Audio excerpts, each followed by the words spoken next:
Well students, हमने अपनी पिछली क्लास में रियलाइजेशन अकाउंट बनाना सीखा था। ये सामने एक क्वेश्चन है हमारे स्क्रीन पर। ठीक है, आज वापस से हम इसकी और प्रैक्टिस करते हैं। देखिए, रियलाइजेशन अकाउंट बनाने का कॉन्सेप्ट ये था कि जब भी कभी हम रियलाइजेशन अकाउंट बनाते हैं, एक बार मैं रफ में वापस से बना के बताता हूँ। अगर हमारे पास ये रियलाइजेशन अकाउंट है तो इस रियलाइजेशन अकाउंट में बैलेंस शीट में दी हुई जितने भी एसेट हैं वो सारे के सारे हमें सबसे पहले यहाँ पे लिखने पड़ते हैं डेबिट साइड पर। ठीक, और क्रेडिट साइड पर लाइबिलिटी साइड में दी हुई जो थर्ड पार्टी की लाइबिलिटी हैं वो सारी की सारी हमें यहाँ पर लिखनी होती हैं। इसके बाद अगर हम लाइबिलिटीज़ को पे ऑफ करते हैं तो उसका बैलेंस बाय बैंक या बाय कैश करके यहाँ पे लिखा जाता है। और अगर हम एसेट्स को रियलाइज़ करते हैं तो उसका बैलेंस बाय कैश या बैंक बनाकर यहाँ पे लिखा जाएगा। तो आज हमारे सामने जो क्वेश्चन है उस क्वेश्चन में हम सबसे पहले ये देखते हैं कि कौन से एसेट्स तो हमें यहाँ पे लिखने हैं और कौन सी लाइबिलिटीज़ हमें यहाँ पर लिखनी है। ठीक है, बड़ा ही सिंपल सा क्वेश्चन है, आइए देखते हैं। देखिए, अगर मैं बात करूँ कि लाइबिलिटी कौन सी है हमारे पास, तो यहाँ पे हमारे जो पार्टनर्स हैं उनमें से एक लाइबिलिटी है सन्ड्री क्रेडिटर। ठीक है, और ये सन्ड्री क्रेडिटर हमारी थर्ड पार्टी लाइबिलिटी है। मैंने कल आपको बताया था कि बिजनेस और बिजनेस में पार्टनर, इन दोनों के सिवा जो भी कोई लाइबिलिटी होगी वो थर्ड पार्टी लाइबिलिटी होगी। इसमें पार्टनर की बहन का लोन है, यानी कि हमने पार्टनर की बहन से लोन लिया हुआ है बिजनेस ने, तो ये थर्ड पार्टी है। अगर ये पार्टनर का लोन होता तो ये थर्ड पार्टी लाइबिलिटी नहीं होती, लेकिन ये पार्टनर की सिस्टर का लोन है इसलिए ये थर्ड पार्टी लाइबिलिटी होगा। तो हमारे पास कितनी थर्ड पार्टी लाइबिलिटी है गिवन क्वेश्चन में? 2।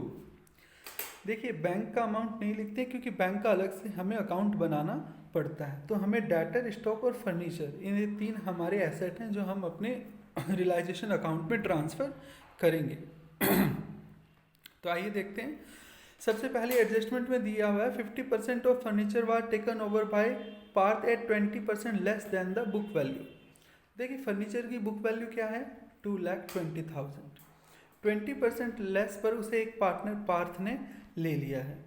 ठीक है, तो फर्नीचर का अमाउंट जब हम रियलाइज़ करेंगे तो पार्थ के कैपिटल अकाउंट पे ट्रांसफ़र जाएगा। जो अमाउंट होगा उसमें 20% हम लेस कर देंगे। देखिए, 2,20,000 का 10% होता है 22,000 और 20% होगा 44,000, यानी कि 2,20,000 में से हमें 44,000 लेस करने हैं। उसके बाद जो अमाउंट बचता है वो पार्थ की कैपिटल में ट्रांसफ़र कर देना है। और जो रिमेनिंग फर्नीचर है, क्योंकि 50% ही फर्नीचर हमने पार्थ ने लिया है, तो जो रिमेनिंग जो फर्नीचर है तो 50% में इसका हो जाएगा 110, और 110 में से हम जो अमाउंट लेस करेंगे वो लेस होगा 22,000। ठीक है, और जो रिमेनिंग फर्नीचर है वो रिमेनिंग फर्नीचर हमने बेचा है 1,05,000 रुपीज़ में। ये एंट्री बैंक से ट्रांसफ़र होगी। डेटर्स रियलाइज होते हैं 26,000 में।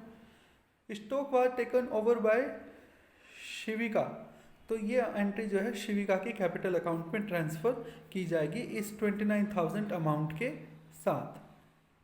आगे लिखा हुआ है Sivika sister loan were paid off with interest of 2,000। जो सिविका की बहन का लोन है उसको पेड ऑफ किया गया,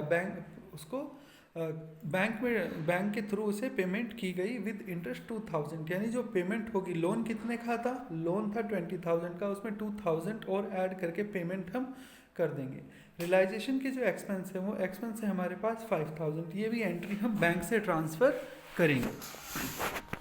आइए देखते हैं इसका सोल्यूशन कैसे है। जैसा कि हमें पता था कि हमारे पास 3 एसेट्स थे। सबसे पहले हमने एसेट्स को यहाँ पे ट्रांसफ़र कर लिया, और एसेट्स ट्रांसफ़र करने के साथ साथ ही जो गिवन थर्ड पार्टी लाइबिलिटी है वो हमने यहाँ पे ट्रांसफ़र कर लिए। अब जो एसेट्स रिलीज़ हो रहे हैं वो यहाँ पे रिलीज़ हो रहे हैं। ये देखिए, ये है बाय बैंक, और एसेट रिलीज़ हुए। फर्नीचर 50% रिलीज़ हुआ था 1,05,000 का, और डेटर रिलीज़ हुए थे 26,000 के। तो मैंने बैंक के अंडर में, हेड के अंडर में ये 2 आइटम लिखे और बाहर इनका टोटल लिख लिया है। ठीक है, उसके बाद पार्थ ने जो कैपिटल फर्नीचर लिया था वो उसके एंट्री उसके कैपिटल अकाउंट पे ट्रांसफ़र हुई है 88,000 की, और शिवालिक ने जो स्टॉक लिया था उसके में ये एंट्री ट्रांसफ़र कर दी गई है। तो यानी एसेट्स जो है हमारे वो हमने यहाँ से रियलाइज़ किए हुए हैं। देखिए सबसे पहले मैंने एसेट्स लिखे और जब मैंने एसेट्स को रियलाइज़ किया, जो जिनसे रियलाइज़ होने से बेचने से मेरे पास पैसा आया वो एंट्री बैंक में ट्रांसफ़र किए और बाकी का मैंने कैपिटल में ट्रांसफ़र कर दिया। यहाँ पर मैंने लिखी हुई थी लाइबिलिटीज़, और लाइबिलिटीज़ का जैसे जैसे मैं पे ऑफ करूँगा तो वो इस साइड आएगा। जैसे यहाँ पर मैंने बैंक से पेमेंट किया था क्रेडिटर का, और बैंक से ही जो है मैंने पेमेंट किया था सिस्टर लोन का, शिविका सिस्टर लोन विद इंटरेस्ट, और बैंक से मैंने एक्सपेंस का भी पेमेंट करूँगा 5000। मैं अगर चाहूँ तो यहाँ बैंक की एंट्री डालकर ये तीनों हेड अंदर लिखकर इनका टोटल बाहर भी लिख सकता हूँ, ये तरीका भी सही होगा। देखिए अब दो अमाउंट है मेरे पास, और दोनों अमाउंट में ये जो मेरी डेबिट साइड है, ये डेबिट साइड मेरी ज़्यादा आ रही है 4,04,000, और इससे अगर मैं ये सारे के सारे अमाउंट लेस करता हूँ ये अमाउंट, तो मेरे पास जो अमाउंट बचेगा वो बचेगा 56,000, जो कि मेरा लॉस है क्योंकि डेबिट साइड मेरी इस बार ज़्यादा आ रही है। ठीक है, और ये लॉस मैं दोनों पार्टनर के कैपिटल अकाउंट में ट्रांसफ़र कर दूंगा। बड़ा ही सिंपल सा था रियलाइजेशन अकाउंट। एक बार और प्रैक्टिस करते हैं किसी और रियलाइजेशन अकाउंट की।